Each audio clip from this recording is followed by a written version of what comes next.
Jembatan penyeberangan orang dan zebra cross merupakan fasilitas untuk menjaga keselamatan para pejalan kaki. Namun ternyata masih banyak pejalan kaki yang tidak menggunakan fasilitas tersebut.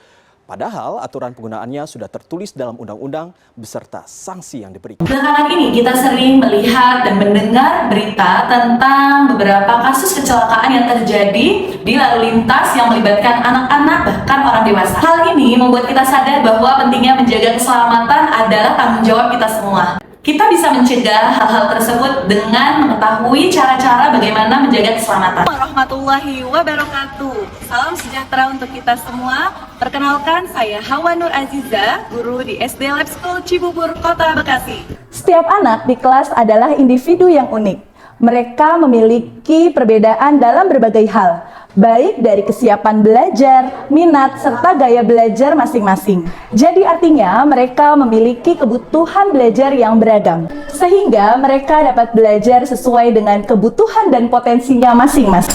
Sebagai seorang guru, saya memiliki peran dan tanggung jawab dalam mengakomodir kebutuhan siswa secara beragam. Diferensiasi ini, siswa akan mendapatkan pengalaman belajar yang menyenangkan. Setiap anak akan diberi kesempatan untuk mengeksplor dan mengembangkan potensinya masing-masing.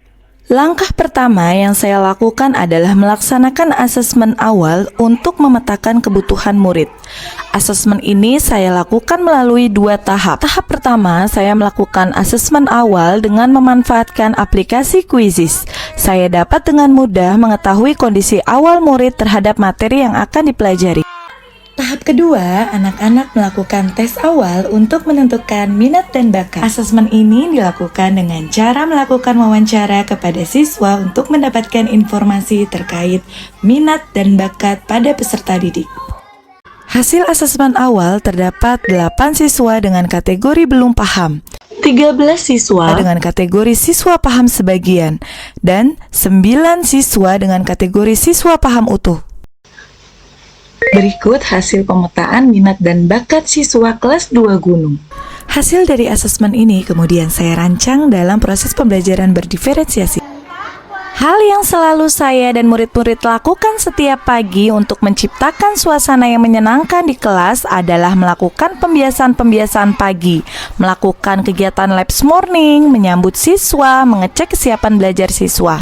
Hal ini dilakukan untuk menumbuhkan budaya positif dalam diri anak-anak. Kegiatan pembelajaran diawali dengan mengucapkan salam, berdoa sebelum belajar, dan juga melihat kesiapan belajar siswa. Assalamualaikum warahmatullahi wabarakatuh.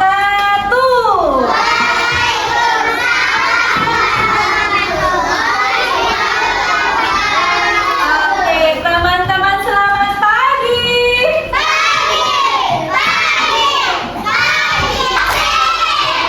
Tepuk 3. Mengenal macam-macam simbol tentang lalu lintas. Dapat mencegah keselamatan diri dan teman. Setelah menyaksikan video, saya juga memberikan pertanyaan pemantik agar siswa terlibat aktif dalam pembelajaran. Kamu lihat dari gambar yang ada di depan. Rambu lalu lintas, coba kamu tunjuk yang mana rambu lalu lintas. Boleh saya yang berdiri, saya yang tunjuk. Nah, yang mana? Yang mana rambu? Mana sih caranya untuk menjaga keselamatan di jalan dengan menggunakan kendaraan bermotor? Memakai helm. Dalam diferensiasi proses, saya menyiapkan berbagai sumber belajar. Siswa melakukan observasi di lingkungan sekolah untuk mengamati rambu-rambu lalu lintas, tempat penyeberangan jalan, dan situasi yang ada di lingkungan sekolah. Dengan metode pembelajaran kontekstual, pendekatan pembelajaran yang mengaitkan materi pelajaran dengan konteks dunia nyata yang dialami oleh siswa, sehingga siswa dapat memaknai pembelajaran secara lebih mendalam dan relevan dengan kehidupan sehari-hari. Pembelajaran akan lebih bermakna dan efektif. Bekerja sama dengan orang tua yang berprofesi sebagai anggota KNKT memberikan pengalaman belajar yang bermakna bagi siswa. Berbagi pengalaman tentang keselamatan di jalan, pentingnya disiplin berlalu lintas, serta langkah-langkah menjaga keselamatan dalam berbagai situasi didapatkan langsung anak-anak.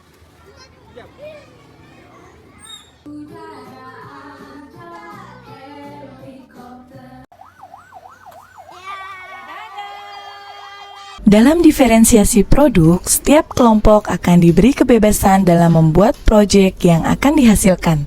Pastinya disesuaikan dengan minat dan bakat serta gaya belajarnya. Saya juga memberikan bimbingan dan arahan terhadap proyek yang sedang dikerjakan oleh siswa. Kelompok yang senang menggambar akan membuat poster tentang rambu-rambu lalu lintas. Kelompok yang senang bercerita akan membuat konten edukasi sebagai peringatan pentingnya menjaga keselamatan. Kelompok yang senang bermain peran akan membuat simulasi situasi di jalan. Kegiatan bermain peran ini memberikan kesempatan bagi siswa untuk mengalami langsung peran dan situasi yang berkaitan dengan keselamatan atau aturan lalu lintas. Kegiatan bermain peran ini bisa dikembangkan sesuai dengan tingkat kemampuan siswa dan tujuan pembelajaran yang ingin dicapai, tetap mengedepankan konteks nyata yang relevan kehidupan sehari-hari. Menggunakan metode kontekstual dalam pembelajaran bahasa Indonesia, siswa akan lebih mudah mengaitkan materi yang dipelajari dengan kehidupan nyata mereka. Siswa dapat mengembangkan keterampilan bahasa yang lebih kuat, baik dalam hal membaca, menulis, berbicara, dan mendengarkan, sekaligus memahami betapa pentingnya menggunakan bahasa yang tepat dalam situasi sehari-hari, seperti menjaga keselamatan di jalan. Selanjutnya, setiap kelompok akan mempresentasikan produk yang telah dihasilkan di depan kelas. Selama proses ini, saya juga akan melakukan penilaian. Menyeberang jalan tidak sesuai tempatnya. Jangan lihat teman zebra cross saat menyeberang jalan. Suka melanggar aturan lalu lintas. Jangan ya teman-teman. Lalu lintas yang ada di jalan. Pada tahap akhir pembelajaran, saya dan siswa melakukan refleksi bersama untuk membantu siswa dalam menyimpulkan dan memperdalam pemahaman mereka tentang apa yang telah dipelajari. Siswa diberikan kesempatan untuk mengungkapkan perasaannya selama mengikuti proses pembelajaran dengan memilih emoji mana yang paling dia sukai. Pembelajaran berdiferensiasi dengan pendekatan metode pembelajaran kontekstual learning di SD Lab School Cibubur telah membuktikan bahwa setiap siswa dengan segala keunikan dan potensinya mereka dapat belajar dengan cara yang menyenangkan. Hai, nama aku Kayla, nama aku Oril, nama aku Safi. Kami dari kelas 2 Gunung. Rasa kami senang sekali belajar menjaga keselamatan. Proyek aku menggambar, proyekku mencerita.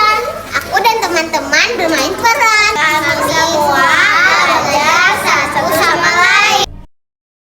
Halo, saya Bu Ara dari kelas 2 Sungai SD Lab School Cibubur. Saya ingin memberikan umpan balik terkait pembelajaran yang dilakukan Bu Hawa. Menurut saya, pembelajaran yang dilakukan sudah sesuai dengan karakteristik siswa SD Lab School Cibubur, khususnya pada kelas 2. Jadi, semuanya diberikan wadah sesuai dengan kemampuan dan gaya belajar masing-masing. Saya Muhammad Laksono Sidiri, saya ayah dari Sansai kelas 2 Gunung. Dan semoga kedepannya pertama yang saya informasikan ini bisa menambah pengetahuan buat anak-anak dan keluarganya menjadi lebih selamat di jalan. Assalamualaikum warahmatullahi wabarakatuh. Kami dari perwakilan orang tua kelas 2 Gunung sangat senang sekali. Menurut kami ini sangat bermakna dan berharga karena dengan adanya keterlibatan orang tua dan murid-murid menjadi lebih semangat. Ini di kelas kami juga belajar tentang keselamatan lalu lintas. Jadi anak banyak diperkenalkan bagaimana sih kalau menyebut itu yang berbahaya tidak boleh mengaku dan apa yang harus dilakukan ya, misalnya orang tua nanti anak-anak bisa memberikan saran-saran langsung nih yang bisa langsung dipraktekkan di sehari-hari.